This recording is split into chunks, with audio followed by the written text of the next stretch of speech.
Welcome to Talking in Common, a podcast of all things lifestyle, family, relationships, well-being, kids and culture. This is not a how-to, but an insight into the lives of ourselves and others and how we all manage to get by.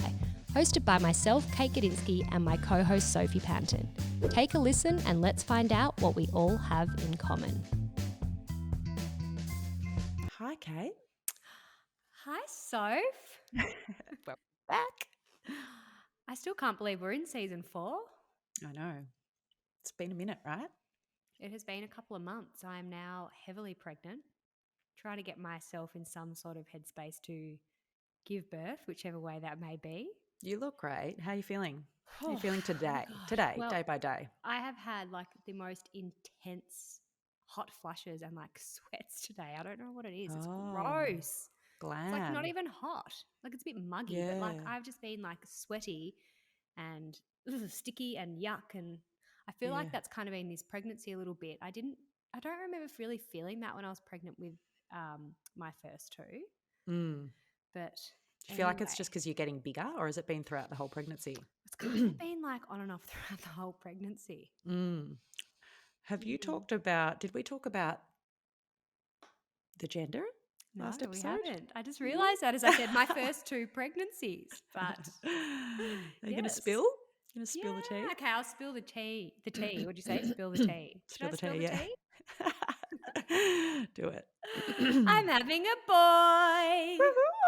As I wear Can't wait. pink and I'm a mum of 2 little girls. Not that I everything know. in our life is pink, but A lot of it is, a though. lot of it is. So much. I can't wait to see, you chat. Not that, your little boy can't wear pink. He certainly can. But Why can't I he? can't wait to see you, like, kind of transition into a boy mum as well.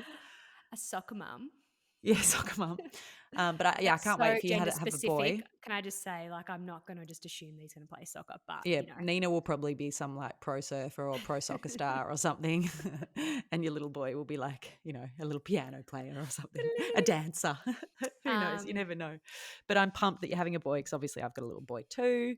And I just think it's nice for little boys to have mates, so they can kind of rough and tumble together. I know from my experience, like, again, obviously each child is very individual and it doesn't matter the gender, and for what they do and who they mm, become. But, it's just very instinctive for, babies to kind of lean towards certain things, yeah. more gender specific things. It's really interesting. Like little girls like to play dolls and they like to be nurturing and, Tea sort of parties. naturally mothering, tea parties. Yeah. And boys are like quite physically more advanced, active and get into things and accident prone, and Mm. that's been my experience so far anyway. So our little boys can run amok together and I'll soon know, eh? yes, you'll soon find out. So exciting. Um, But that's what I was going to say. Maybe you're getting the sweats because well, it's I a was boy. nearly Didn't going you to say say you read that. something like that? And then I had just decided, hang on, am I going to share the sex? And then you said, have I? And then I just splurted the beans. So I was going to say, I did say, I don't really remember experiencing it that much with Mm, two, unless I've just forgotten, which there is a fair chance I have. But no, mm, I've really noticed it as like a big thing on and off throughout this pregnancy. mm, Um, so anyway, it could be because I'm having a boy. could be. You'll never know. Ugh, it's taking me back to Also my had to like take my wedding postpartum ring off. sweats. It's giving me a rash. Yeah. Boys. Anyway, enough about my sweaty condition because who Yeah. really wants to hear about that? What do we have in common? Oh, good one. That could have been it, but Could have been, babe, I'm not sweaty. Not a sweaty no, mess no, like you. no, But it is taking me back to my having boys, having boys. sweaty mess. Sure, as if you weren't a sweaty mess. No, hot Oh, mess. what have we got in common? Do you have to make lunch for Honey to go to kinder? No, thank God. What? No, thank God. Right. Her kinder is like a childcare as well, and they provide all meals. It's amazing. I think a lot. Well, hers is a Steiner care. Hers is a Steiner childcare and kindergarten, so maybe that's more of a Steiner thing to provide all the meals. I Not think sure. childcare do provide meals, but I didn't know Yeah, normal about childcares, but I kinders. don't know about kinder. Yeah. Anyway, I don't, and it's amazing that I don't. I have to do lunch and brain food, they call it. And Mm. obviously I do that for Nina, who's also in school. So I'm doing 2 lunches, 2 brain foods. Yeah. Very So you fitting always have for, to make sure you have the fridge and the cupboard stocked because yeah, you go through everything so quickly. yeah, But it is very fitting for our guest today. yeah. I love her little, lunchbox updates that she always does on her gram. Yep. I still do make snack packs though.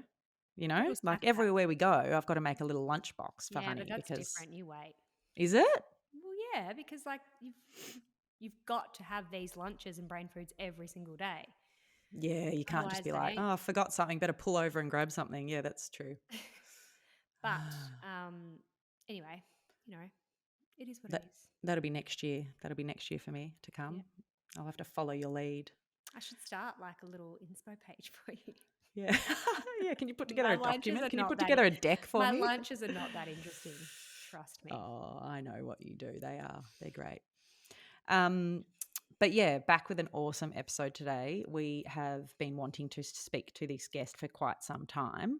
And if you don't know who she is and you're a mum, then you should know who she is because she's amazing. And the part of the reason why we wanted to talk to her today is because she has this huge social media following and this huge online community. And community is like one of these things that, you and I have been kind of talking about and exploring what the hell that even means, especially through parenthood and motherhood, because it is so important, I personally feel, to connect with people and to talk to people about your experiences. It's the best way to And to be able to learn share some with things. other people and relate to Yeah. other people and And kind of know that relate. you're not doing it all alone. Because it can Yeah. feel like that a lot. You can feel isolated and Mm. And we were just kind of fascinated by what an online community can provide because, it's such a modern thing. You're not physically getting together and having that physical connection. So we were really fascinated to talk to our guest you're about going to say who she all is, of babe? that. I'll leave it up to you.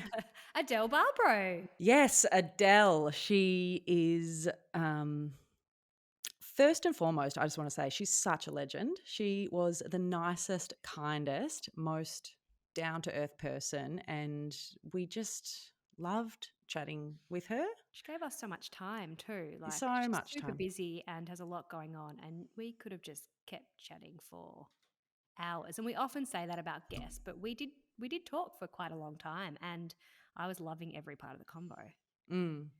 She's a Melbourne-based mum and entrepreneur. She started a blog some years ago and began sharing her really raw and honest experiences with fertility, pregnancy, life with her baby, and so much more. Mm. She then left I guess you could call the traditional workforce, I think in around 2019, to spend more time with her kids, Harvey and Chloe. And, her social following was really building organically. And she now has a huge following, a widely successful beverage company, and 2 beautiful kids in tow. We think that you'll all find something to relate to, hopefully laugh about, and definitely take away from this chat. Here she is.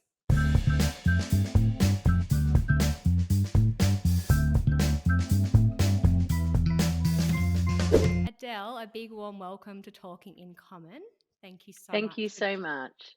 Thanks for joining us today. How are you? I'm great. Thank you, Kate and Sophie, for having me on the podcast. We're excited. I feel like I know you because I follow you on the gram. Do you get Yeah. that a lot?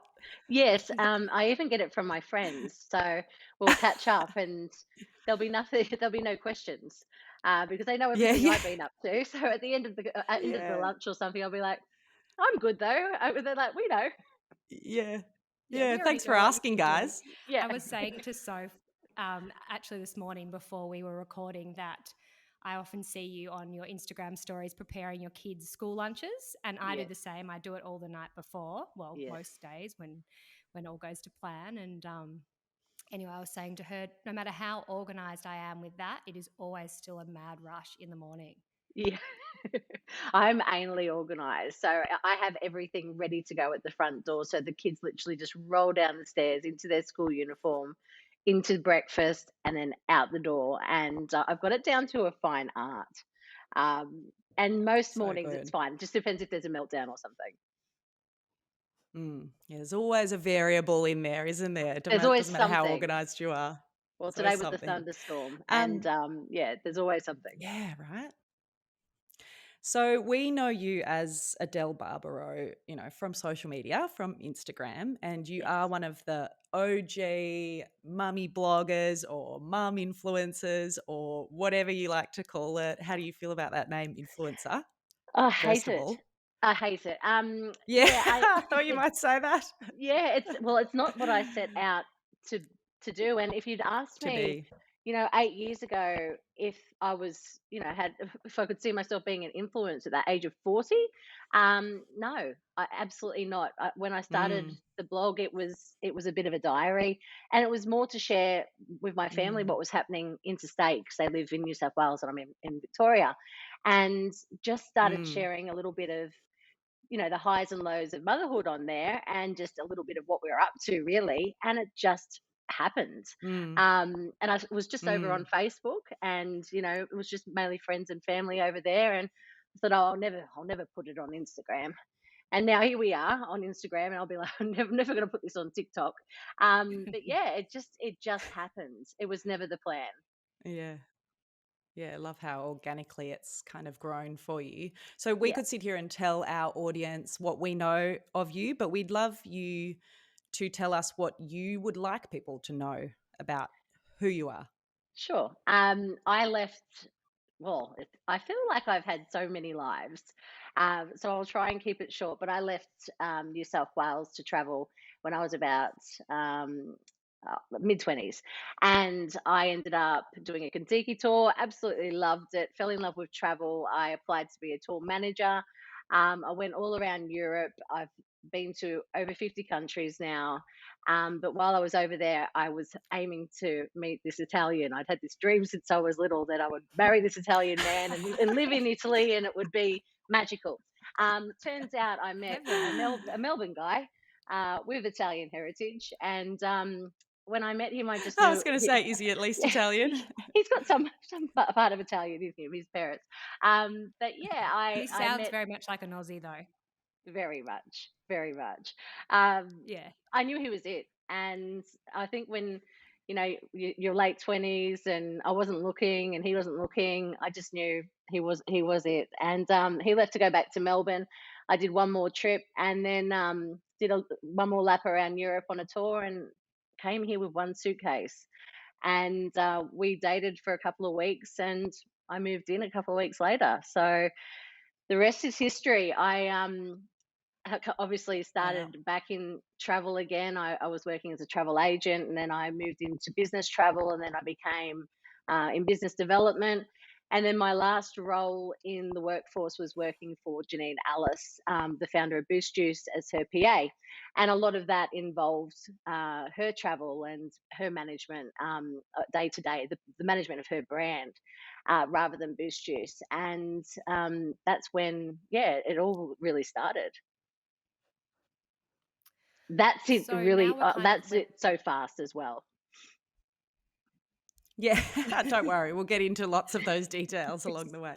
so while we're kind of back in time a little bit, we do want to dive sort of straight into motherhood, because obviously that has played a huge role in sort of where you are today with your career and all the amazing things that you've sort of done.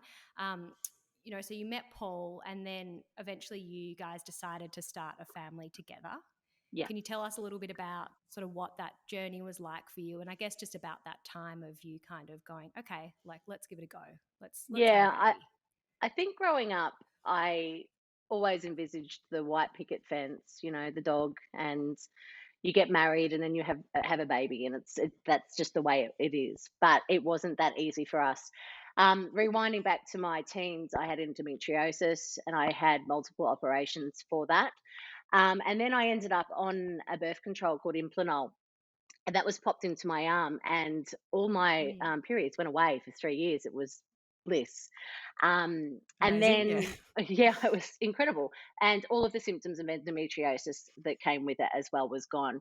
And when that expired, I took it out and I popped it into the other arm. So for another 3 years. So what I didn't realize that during that time of bliss, there was actually some problems. So because of the operations that I'd had for endometriosis, it had done significant damage to the lining of my endometrium, my uterus, and the scar tissue was going to prevent me from having a child naturally. But I didn't know that at the time. So out came the implanol. We got married. We started trying, and it just wasn't happening. And after about, I think it was about 6 months, we just got the inkling that something wasn't right. So we both went and got checked out. And that's when I realized that the infertility was mine. And we tried lots of other interventions before going down the IVF route. Um, and they just weren't working. And our fertility specialist was very honest with me, and she just said that instead of just diving straight into IVF, which many will want you to do, she said we'll give it everything that we've got. And she tried things that were not so common as well.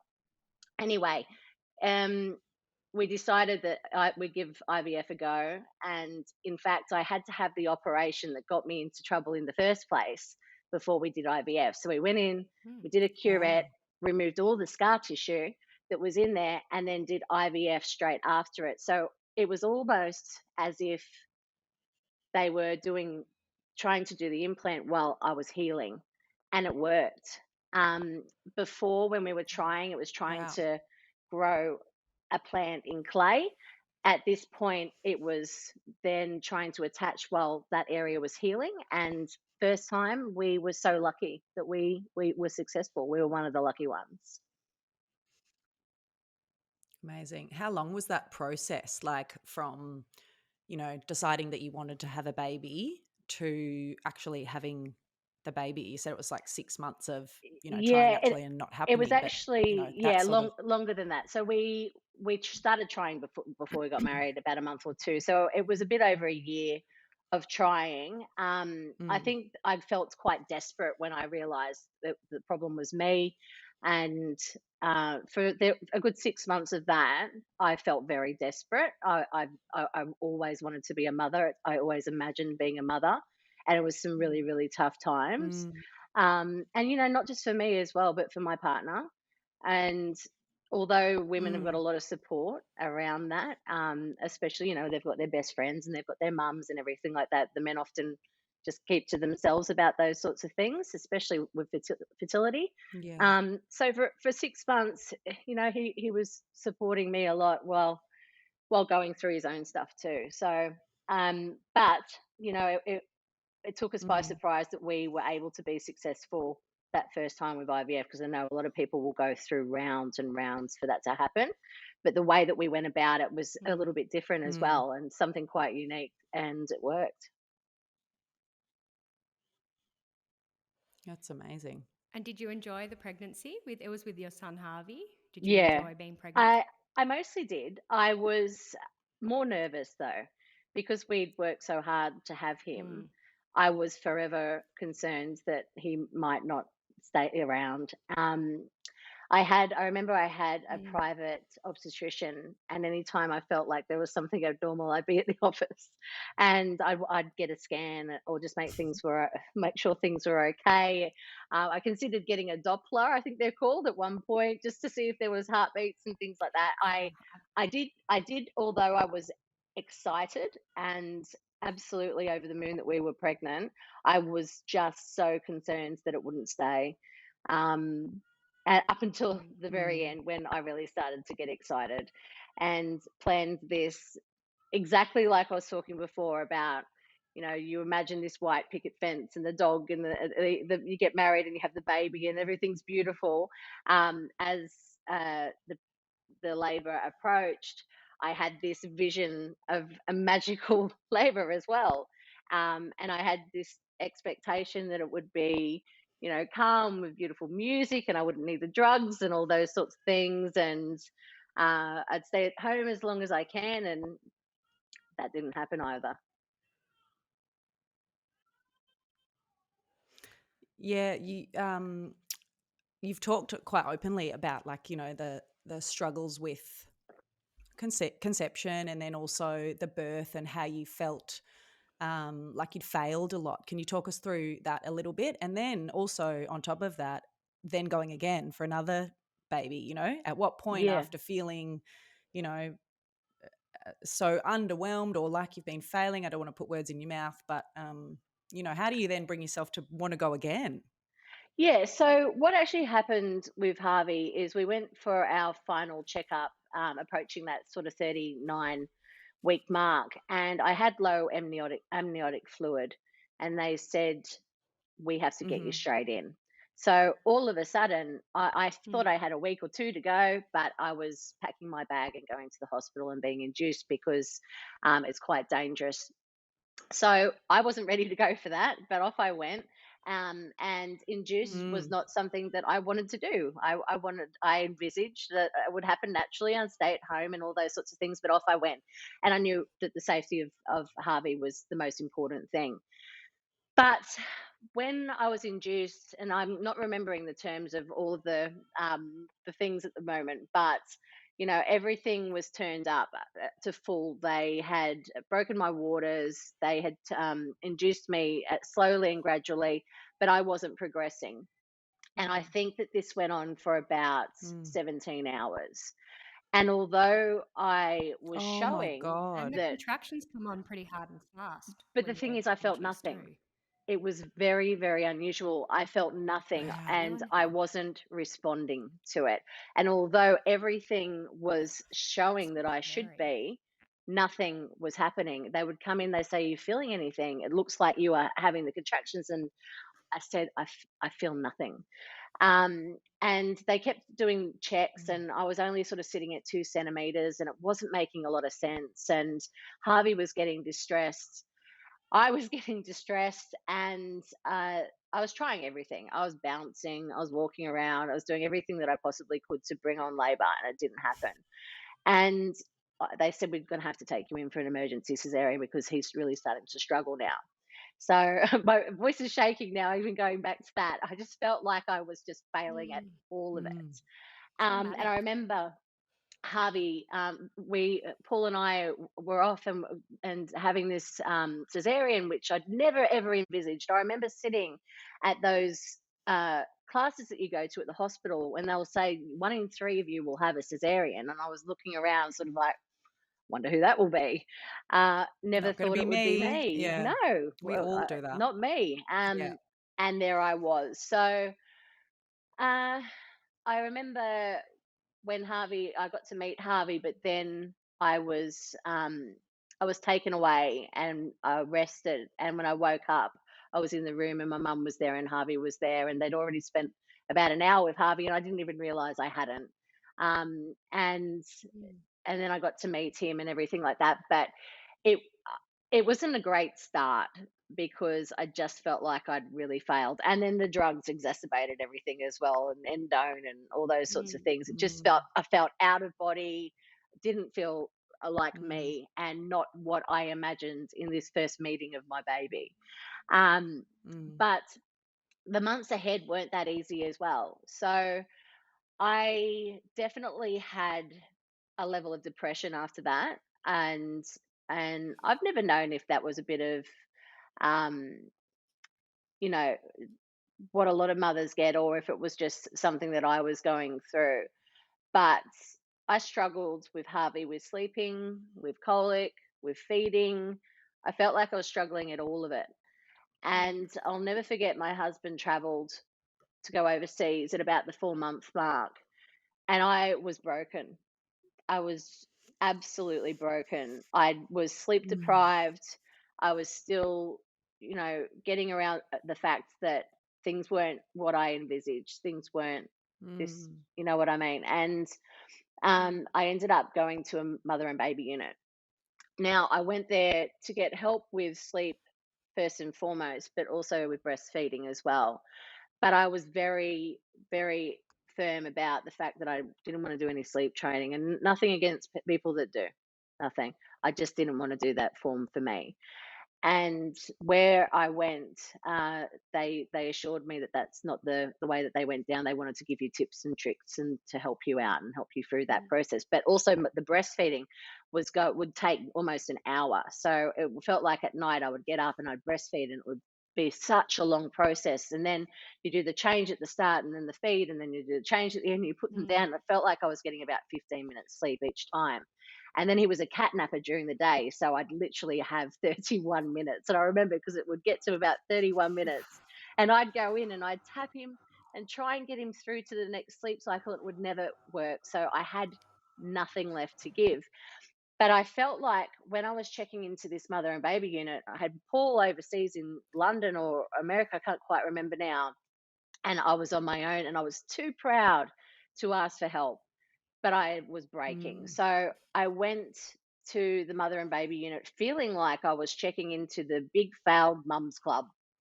But when I went in there, Yeah. I actually realized that I was surrounded by mums just like me, just needing a little bit of help, and I got that in there. It was a great decision.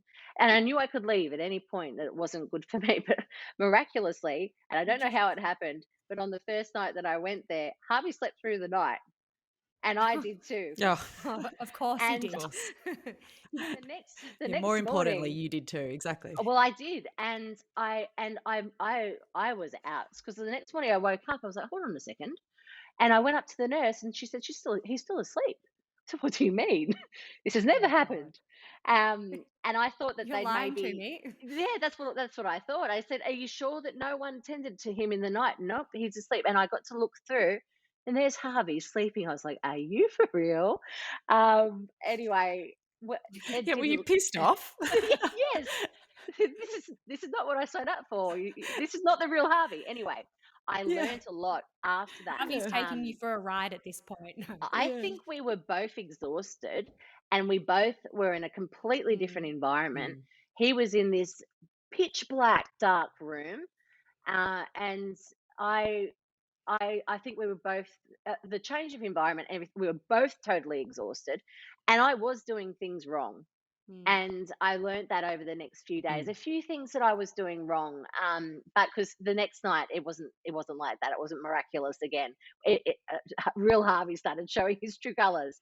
But I was missing a few things, a few sleep cues. So it was Harvey's extremely tactile, which is very unusual. Like when he was getting sleepy, he would start playing with his clothing like that, but the first thing that I was looking for was red eyes or, those sorts of things. But there were signs before that that I was missing and he was getting Mm. overtired. So I learnt little things like that. I got some help with the feeding as well.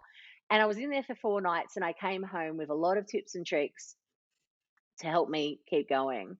And I felt that the nurses were just like mums. It was just so beautiful. So not only was I surrounded with mums just like me and all different types of mums, professional mums, stay-at-home mums, all different mums, but all wanting the same thing is the best for their kids and being looked after by Mm. mums. It just felt so beautiful. So it was a Mm. great thing to do. Um, and then 23 months later, I'm skipping ahead a bit here. Is that all right? No, that's, Mm. yeah, no, Yeah. keep going. So I was working when Harvey was about 1 year old. Well, actually, he went back to school. He went back to school. I went back to work when he was 7 months old, and I needed to financially. And I, I remember dropping him off, and he would just be laying on his back or his belly, and the guilt, and going to work, and knowing that I was just leaving my little bub there that I tried so hard to have, well, I had to go back to work. And I was Mm. in a very toxic workplace, and they didn't recognize that I was a new mother. They didn't give me any flexibility coming back to work. And it was very difficult to be there and know that I was missing out on incredibly important time with him that I tried so hard to have. And anyway, after a few months of being there, I remember saying to my partner, I'm not happy. And he said, I think that it's best that we wanted to have another baby as well, and we wanted to go down the IVF route. But he said, I think it's probably best that we put that on hold and you find a workplace that you love and a job that you love and stay there for a while and get in a really good frame of mind before we try again. And I completely Mm. agreed. It didn't make sense to be so low and go through that whole process again. So I resigned from my Mm. job and I got another one, which was the best role I've ever had in my working career. As I mentioned before, with Janine as her PA, she gave me 150% like flexibility, and in return, I gave her the same. But what actually happened was I resigned, I left my job, and I was about to start with Janine. And it was the Sunday before the Monday, the first day. And I woke up and I thought, oh, my boobs are a bit sore. And I didn't mention anything to Paul, Oh. and I can't, can't be. So I went and did a test.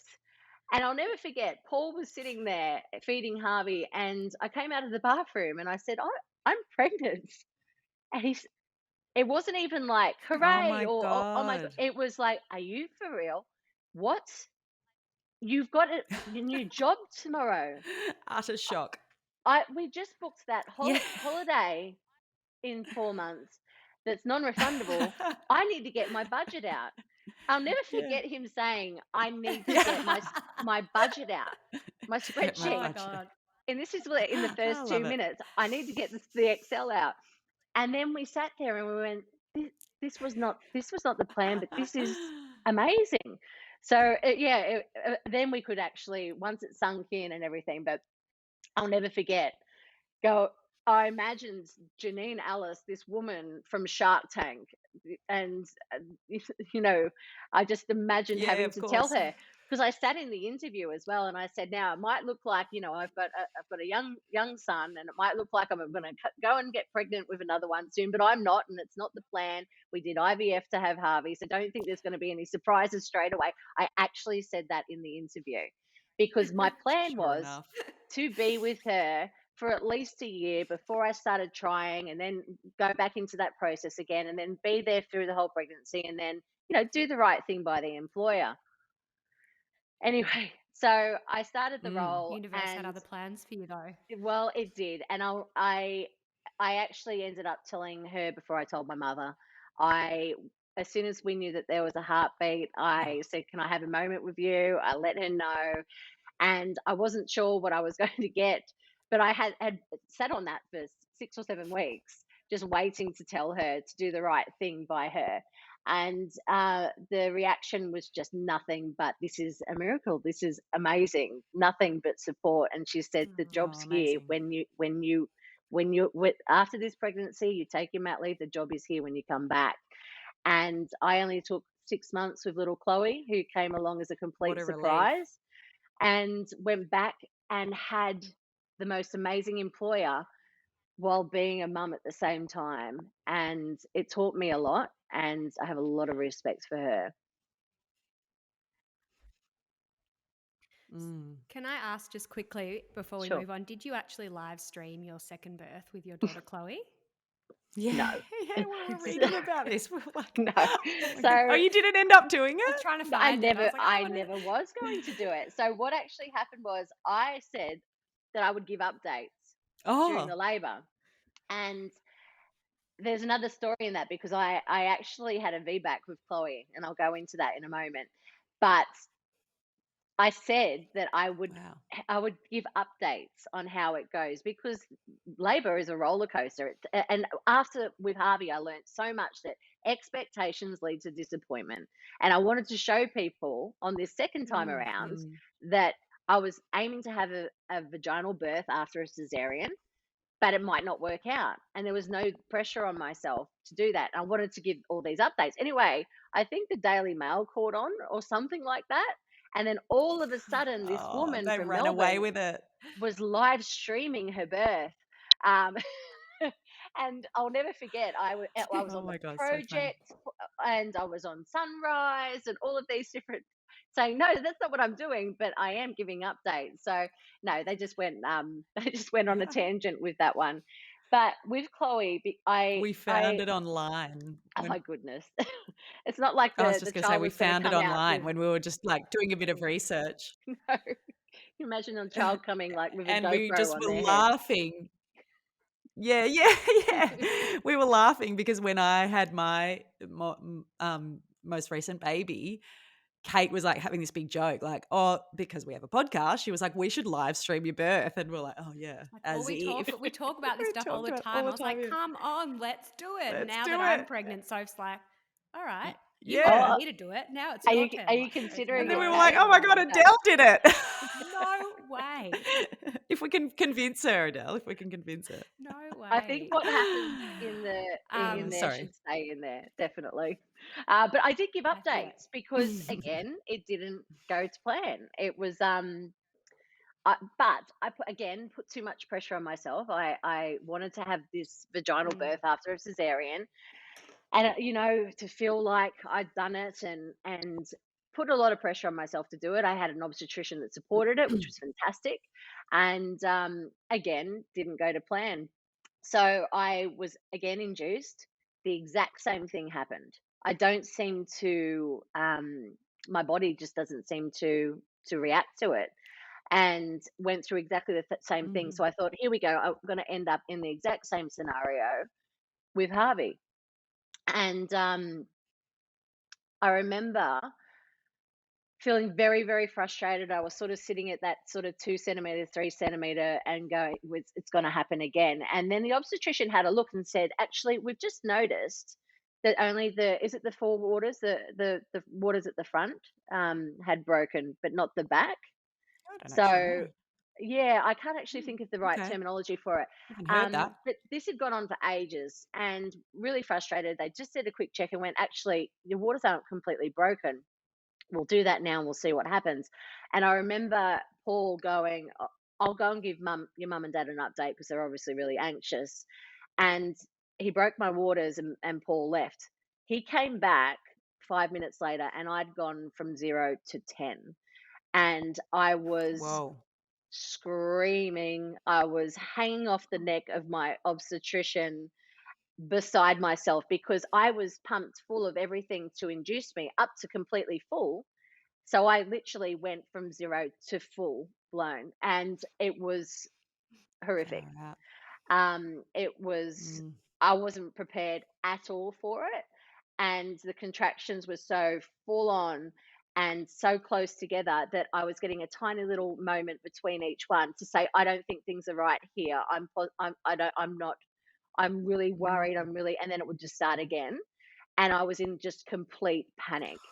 And Paul came in and was like, wow, okay, so we're here. Anyway, I ended up getting an epidural, but they had to call that person in. I had to wait, I think it was an hour for them to come in to give me the epidural. And I'd been through so much in that short amount of time that they gave me it and I went to sleep. Anyway, I was asleep, and then the next minute, I was woken up and told to start pushing. That Chloe was ready, and I pushed and out, and barely felt anything, and out she came. And so Wow. again, nothing went to plan, but I did share that, and Paul did little snippets for me to be like, all right, it's all happening now, and then all of a sudden, actually, no, she's asleep. And then no, she was back again, and it was a roller coaster, and certainly not what I imagined. Now, I did have the VBAC, and I thought that I would feel strong and incredible for have doing that, uh, but I felt nothing. It was a big amount of pressure I'd put on myself, and nothing mattered more except that I had Chloe there, and it was a Mm. non-event for me, which is quite. I Yeah, got right. home and it was like I'd never thought about it since, and Wow. not what I expected. And it just goes to show that there's a lot of pressure, and there's a lot of ideals, and there's we can put these expectations on ourselves, but they really do lead to disappointment with childbirth. Like, not that I'm having a third, but if I was to go into it, I'd have no plan. I'd have no Mm, wishes, and I would just let my body do what it needs to do. And all that matters in the end mm, is a healthy baby and mum. mm. So good that you shared all of that and you continue to share that stuff because, as you said, like we all put such unreal expectations on ourselves. Yeah. And a lot of those expectations kind of come from what the outside, like society, is kind of telling us how it should be. We should breastfeed and we should have a vaginal birth and we should do all these things. And then, you know, as you said, a lot of things don't go to plan. And then we're left feeling like a failure or that we haven't done the right thing. And it's really shit. Mm. Like Yeah, I think I think you sharing it as well, Adele, would be so healing for so many people to listen to your story that have, you know, people that have gone through a similar thing. I literally was having dinner with some friends the other night, and one of my friends had an extremely similar story to what you described with Harvey. She had this plan. She was going to do it naturally, exactly the yep, same thing. Looked around the room like it's not going to be me that has the Caesar. Like, I've got this. She's very maternal. She's great with babies. She was so ready. She enjoyed her pregnancy, all the things. And then, there were some complications right towards the end. She persisted in saying that she wanted to have a natural birth, and it ended up in an emergency Caesar. And she was very much like you, just like grieved the fact that she had lost what she thought she was going to have and what she hoped, and really struggled with that. And she just says now, like she was just saying, still now, I feel so naive mm, and disappointed, and but mostly naive. She was like, even though mm, doctors were telling me this might not go to your plan, she was like, I just didn't listen to it. Like, I wasn't sort no, of educated enough to actually understand that that's how it could end up. I just yep. thought this is how it was going to be, and that was not how it was. And yeah, and so I feel like it's a really It's common thing that it women is go through. so common, and there's not a lot of support around that. So when I shared it No. online, and when I was sharing both the journey of Harvey when the blog was just in its infancy, and then later Chloe, there were so many women that were relating to it and just saying, I feel every bit of this. But not Mm. only that, it was extremely therapeutic for me because it was like Yeah. therapy for me. It was sharing it and being able to write it and put it out there and have so many women coming back and going, this is exactly how I felt, or I'm going through this, or this has been so helpful for me. And to know that I was actually helping people by sharing my journey as well was it made it all worthwhile, and just made me just keep sharing. It was very I think therapeutic. mm. Even just listening to you talk about your struggles with sleep and colic and all that stuff, like I was just getting chills because I was feeling you so deeply. I've got a 9-month-old who was very different to my first child, in Yeah, terms of feeding and sleeping and settling and all that sort of stuff. And I literally didn't get longer than 3 hours sleep for 6 or 7 months. I was yeah. broken. I was Mm. so didn't want to sleep train. I was like against it. All I wanted to do was just fulfill his Make needs and make it nurture him right. and love him Yeah. and just hope that it make it right and just hope that it was going to get better, and it just didn't, and it was the roughest 6 or 7 months. And much like you, I finally got some support, some advice. I did a bit of sleep settling with him, and within 2 days he was sleeping through the night, and I was just Yeah. like, fuck me. Like, Yep. what have I been doing all this time? Like, why am I holding my pride in front of just surviving and trying to thrive through this, right, rather than like putting my pride first of how I do this. And it's just like Sophie, so I nice I to listen to. I couldn't relate to that, to that more. And so many women are too proud to put their hand up and go, I'm not coping. I need help. But not just that. These Mm, days, community is a lot mm, different. We we don't always have as much family around as we used to growing up. The neighborhood, and they people often talk about, the Mm. village.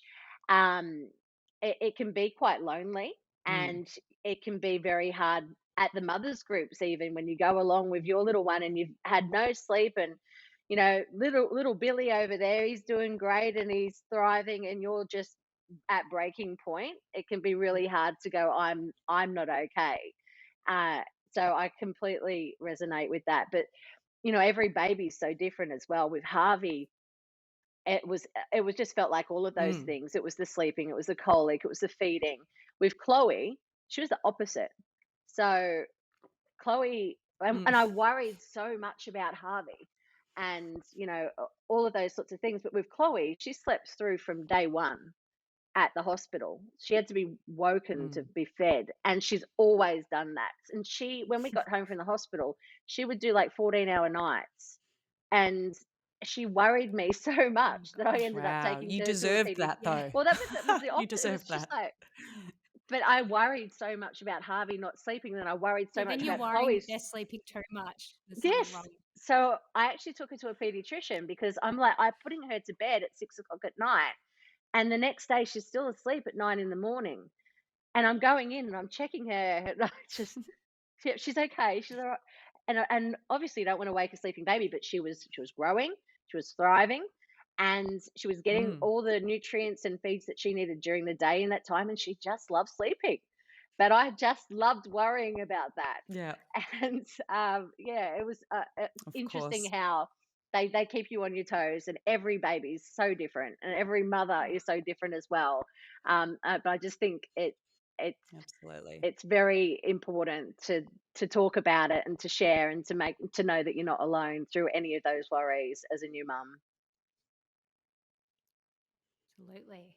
So, Del, you have built an incredible, loyal community online, and for good reason. You share so much in such a relatable and open way. Take us back to kind of the beginning of this part of your life and kind of how it all began and then how it sort of got to the point that you're at today. Yeah, so it was, as I said, it was a diary that just started on Facebook. I never ever set out to be an influencer, but what I did see is that there was people online that were sharing a very lovely portrait of motherhood, going and meeting mums for coffees and shopping trips with their little ones, and looking with their hair and Mm. makeup done. And I was at home with the mum bun and wearing the same clothes 3 days in a row, not able to get out of the house. And I wanted to show that what you see online wasn't the what what motherhood really does look like for so many. And yes, there is some, like little Chloe, I was Mm. out and about all the time because she was sleeping, I was sleeping, it was fantastic. But with Harvey, I was broken, and I wanted to share that. And I was sharing little updates with mum and everything. But when I went into the mother and baby unit and I started sharing about that, is when it took off. I started getting some viralness in some of the posts that I was sharing, and that was foreign to me, not expected.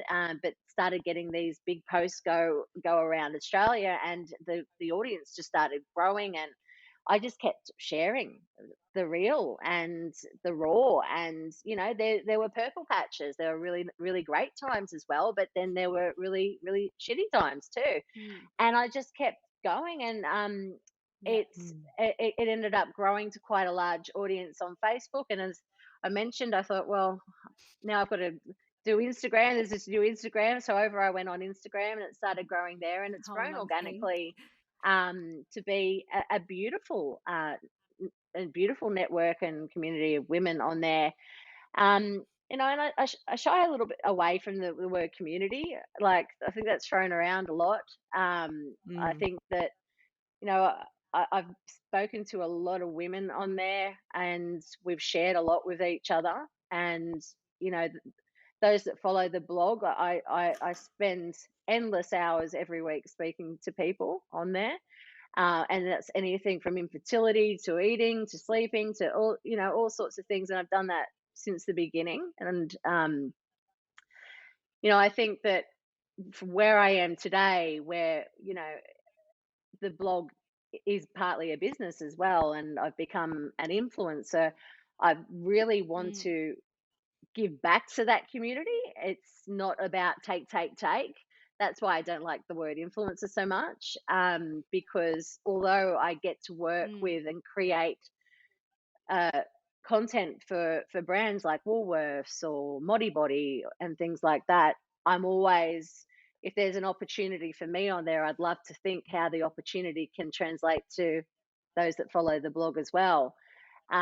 So, I might be invited Mm. to go on a holiday by Jetstar or Big Four or something like that to showcase it to the Australian followers that I have. But I'll always say, that's great. I'd love that. But can I give one back to my followers as well? Can I give a holiday away as mm, well? So I've always, I've always wanted to make sure that Mm. I am giving back and pride myself on that. Um, and more recently, the events, I don't know if you've seen, but I've been doing the Together events for women to come together and have a well deserved night off.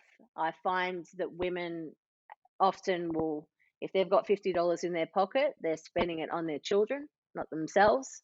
And we're right at the bottom of the priority list so a lot mm, of the time. And I'm still guilty of that to this day, even though my kids are both at mm, school this year.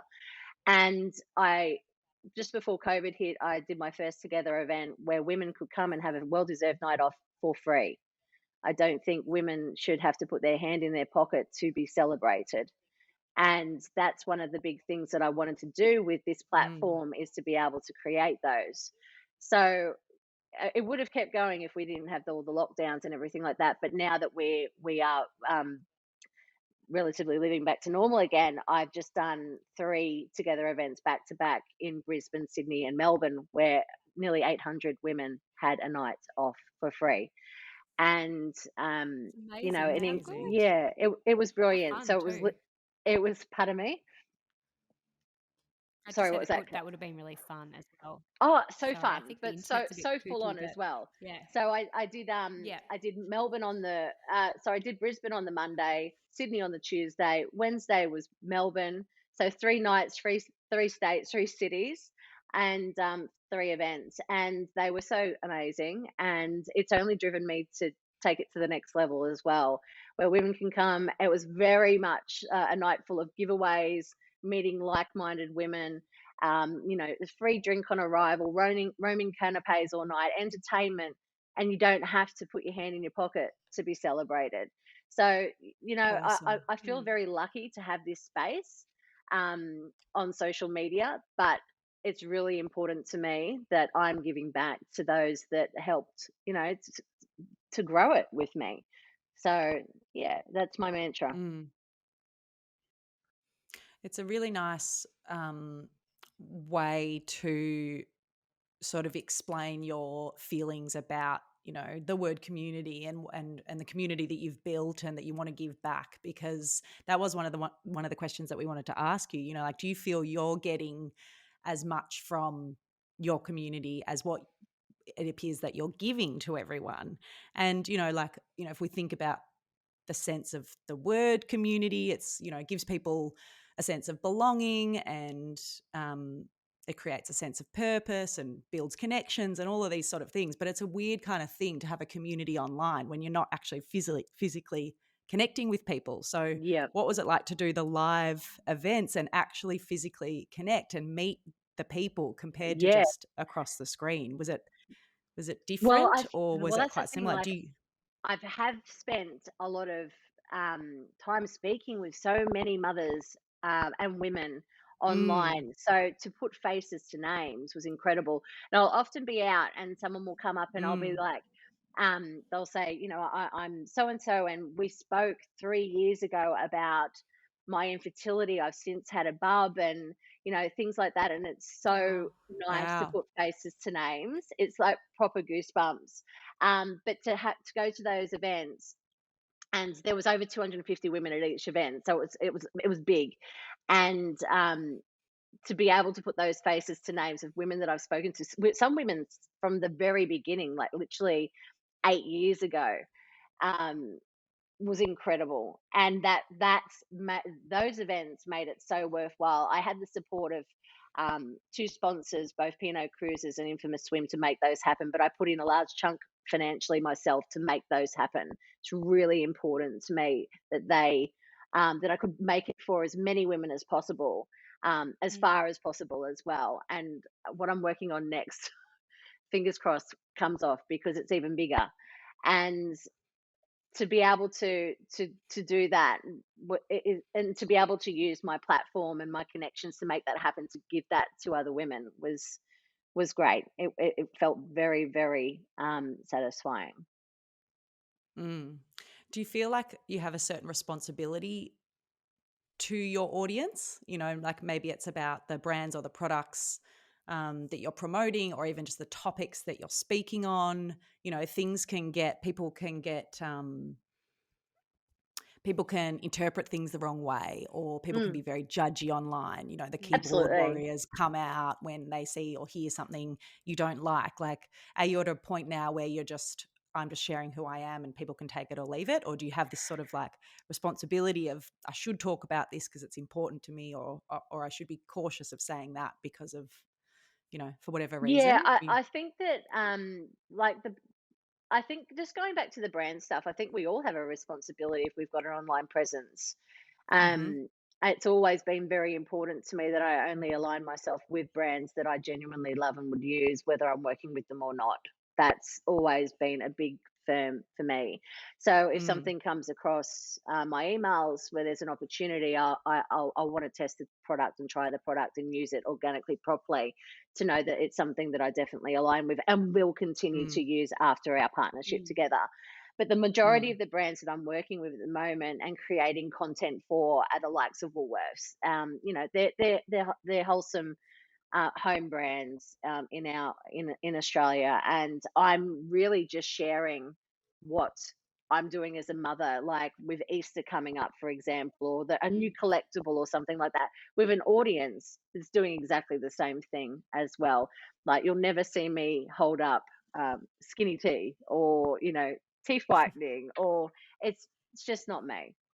So the brands I align with are really, really important to me, and keeping that honest credibility is really important to me as well. So I say no to the majority of things that come across Mm. my emails. And but yeah, when it comes to being online and the things that I speak about, my life's changed a lot.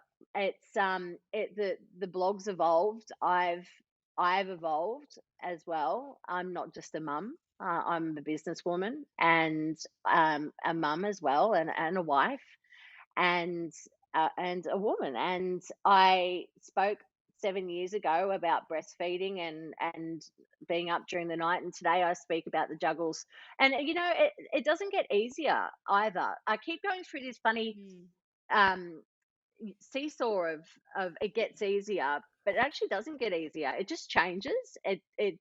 And it's a lot of mm, things that I'm sharing these days. I have to be very respectful of my kids as well, and their privacy mm, as they're getting older and things like that as well. And I'm very, very delicate with that. But the things that I'm going through now are very, very different to when the blog started. But in saying that, mm. we were going through a lovely patch a little while ago, and now my little Chloe, who's 5, is having night terrors, and it feels like I'm back at the Oh, newborn stage. I'm so sleep Yeah, deprived. right. I haven't slept with my mm. husband for nearly 2 weeks, and they're very, very distressing. Another phase, which will Mm, pass, and but I'm only sharing so much of that because it's a little girl that goes to school, and it's Yeah. yeah. important. I've got a lot of things going on with my Harvey at the moment, who's nearly 8.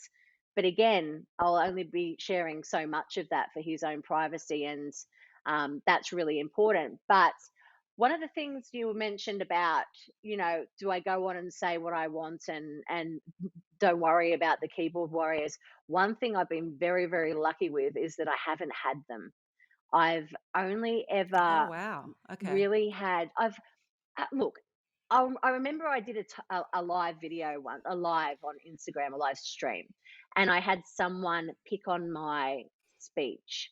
My dad is a proper People are Londoner. so like, Yeah, but it was persistent. It was constant through the whole life. And I was getting on, I was speaking about something that was really important to me. And this person, I couldn't say my THs at the time. It's something that I've worked on as an adult because my dad, proper Londoner, they say free instead of three. They say free. So I've always said free. Mm-hmm. yeah. And this person just kept picking and going, is it free or is it three? Every time I Oh my said it, God. and put me off completely. And then I ended up, I lost it on there. I Mm. was like, anyway, I gave it to them Good and I on went, you. stuff it. I'm giving up Mm. my night right now to talk about this. And my husband's sitting inside and I'm going to go, like, done. Hang up. And then everyone just Mm. came over at Mm. the end and Bye. they were, yeah, Bye. bye. I'm not here for this. I don't think I've done a live since.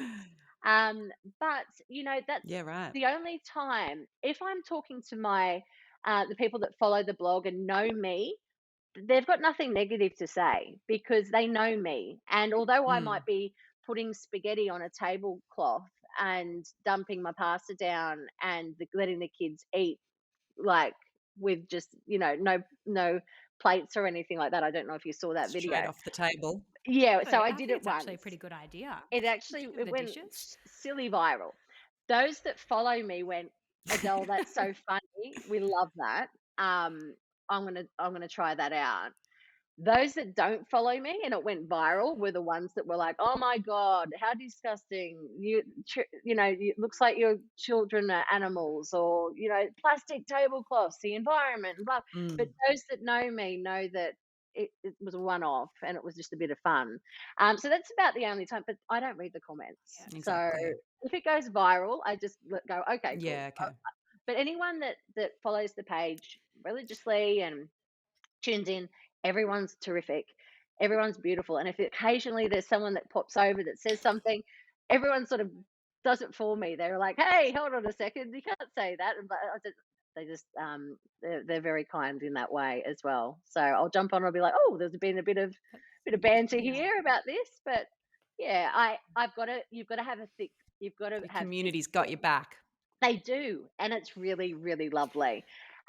You do have to have a bit of thick skin because I'll never forget when I went and do you remember how I said I was on, like, the project and Sunrise and everything, and I was 38 weeks pregnant with Chloe, and Yeah. apparently I was going to be live streaming, and the Daily Mail had got it out there. I was reading the Daily Mail comments at 38 weeks pregnant or 36 weeks pregnant or something in a hotel room in another state by myself, and the comments were so bad that Oh.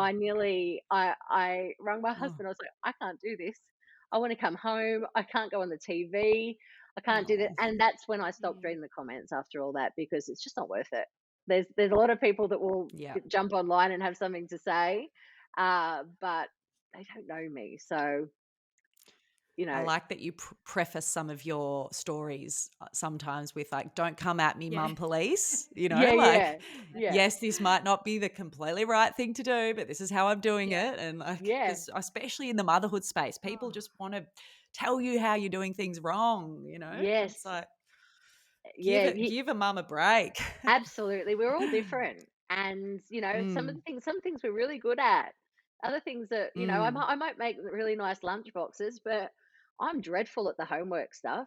Shocking. oh my God, the You know, homework. My Yeah. my daughter's the similar age to your Harvey, my oldest daughter. yeah. And it's like, oh my God, all the different nightly homeworks that we have to do. And it's like, Yes. far out. Yeah. It's Look, like, let me just get my Google out. We're yeah. on the recorder at the moment. And Oh, I'm that's reading a everything. lovely instrument, isn't it? It's so fun. Love the recorder.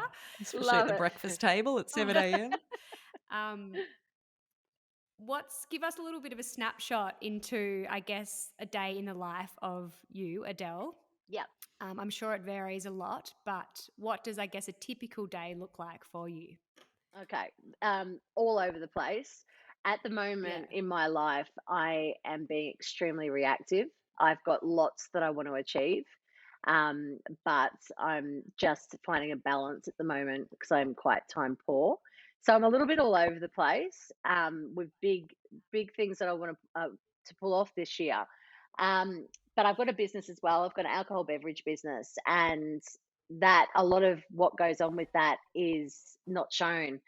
One, and I'd like to just probably talk about that a little bit, is I've got obviously my blog, and then I've got an alcohol beverage business, but you won't see me ever promoting alcohol on a daily basis on my blog, because it's very important to Mhm. me that that is a safe space, and that I have a responsibility when it comes to that. So they're very separate from each other. And when I do a new product or whatever, I'll jump on my space and I'll say I've created this new product, but then it stays over there. There's other people that have their own brands and their own businesses that are constant walking advertisements for their business on their Mm. pages, but I keep them very separate. If that Yeah. makes sense. And a lot of what goes on with Feminine Beverage Co. is it's very much like a hype brand. So we bring out a product and it sells out very quickly. Usually within 48, 72 hours, it's gone. So I'll be working behind the scenes a Wow. lot, and I am right now on a product that's coming next week, but sharing nothing of it. So I've been at photo shoots, I've been at the warehouse, and we've been to endless hours on getting this product ready to go, and then all of a sudden it will come and go boom, it's here, and then it's gone again. So there's a lot going on Mm. behind the scenes with the business, and if the product is loved Not the enough. violet crumble martini. Yes, The violet no, it's crumble martini. gone. Is that going to make It, a comeback?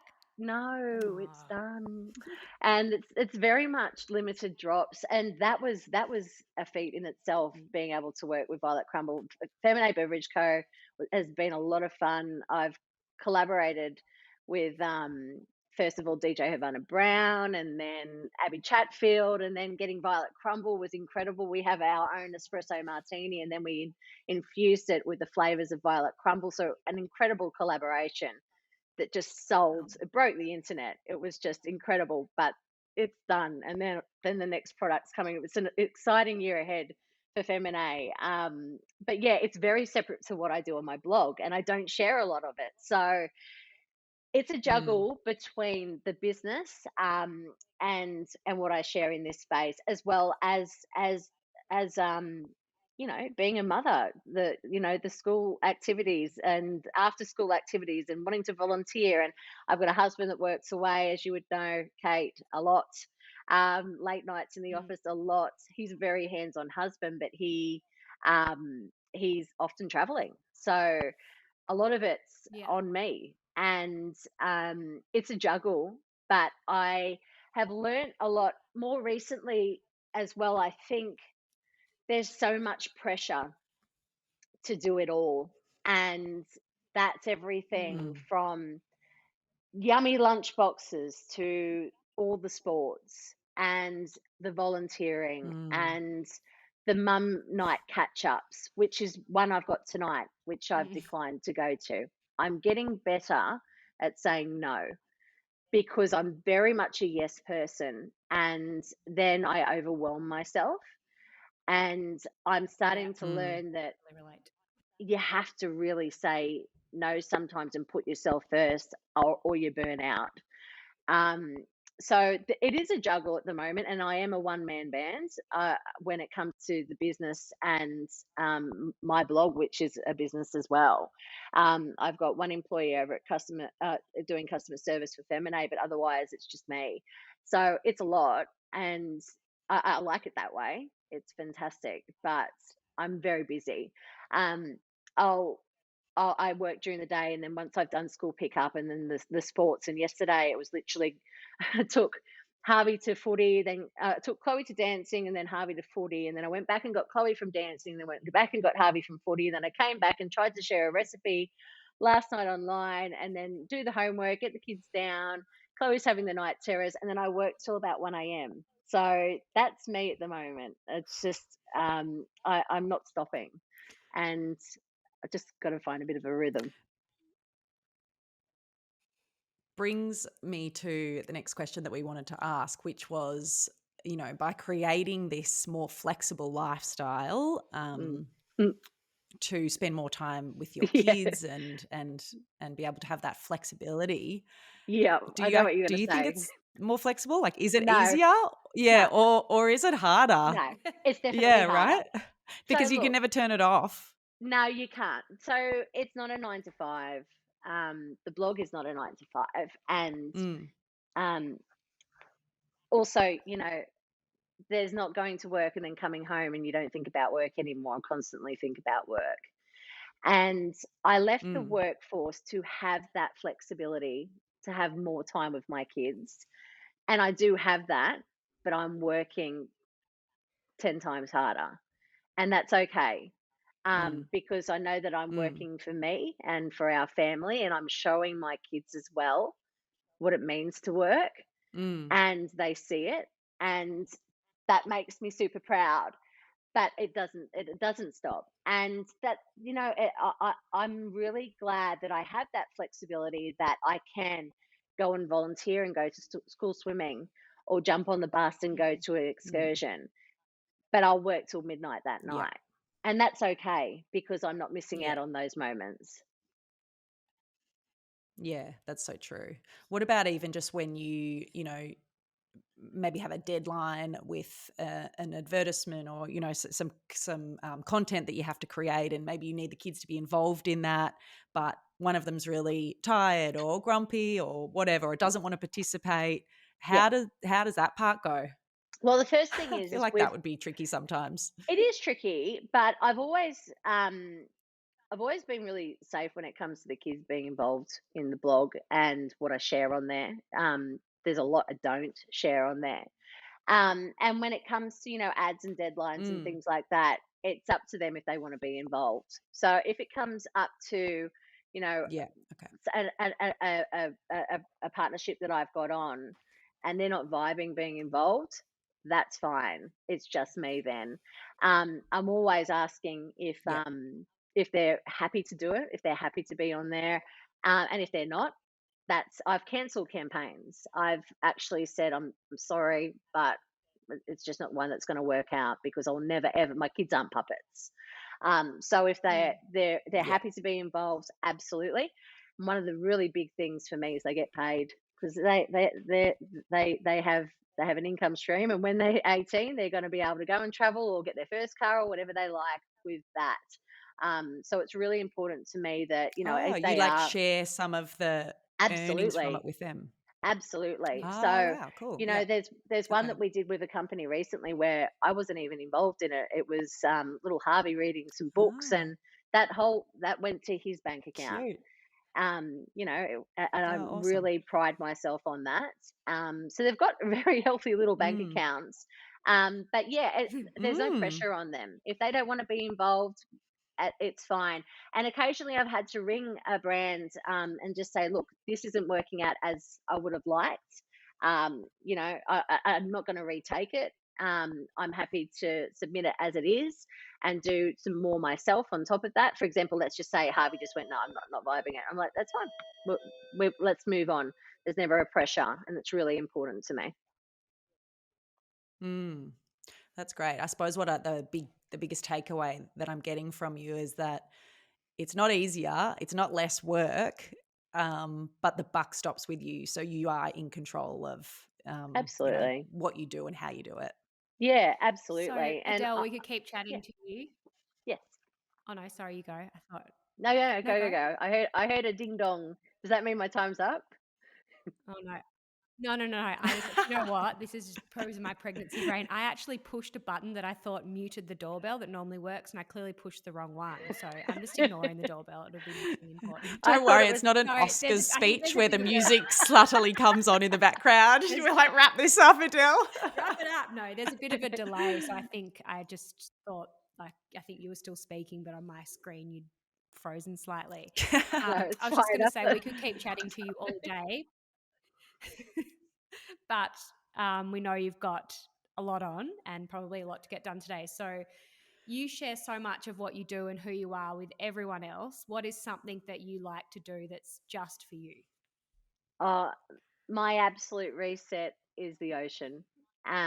When I feel burnt out, Oh, Mm. I just drive to the beach. And whether that's with the kids or not, I walking on the beach, it will literally reset me. It's my happy place, and you being there with the family or being there by myself, there's something about it. It must be the Pisces in me. Not that I'm into astrology or whatever it's called, but I love the water and I love to be by the beach. It just makes me feel so calm. And yeah, sometimes, if I am just running on empty, I'll prioritize that as just go to the beach for a bit.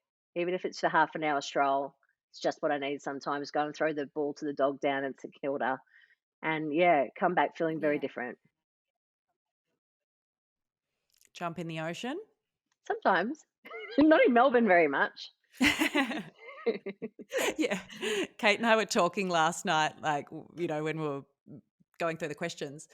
And I was like, how would you answer that? Like, what's your thing for you? And, she was asking me the same. And we're like, I don't know, it's actually quite a tricky question. I don't know what we just do but now that you say the beach, I'm like, oh my God, that's so my thing too. Like, but I just love to just go and just jump in the ocean. I feel like it's like Oh, a total it's a reset. It proper reset. cures, so much. Yeah. Everything. Amazing. It really does. Mm.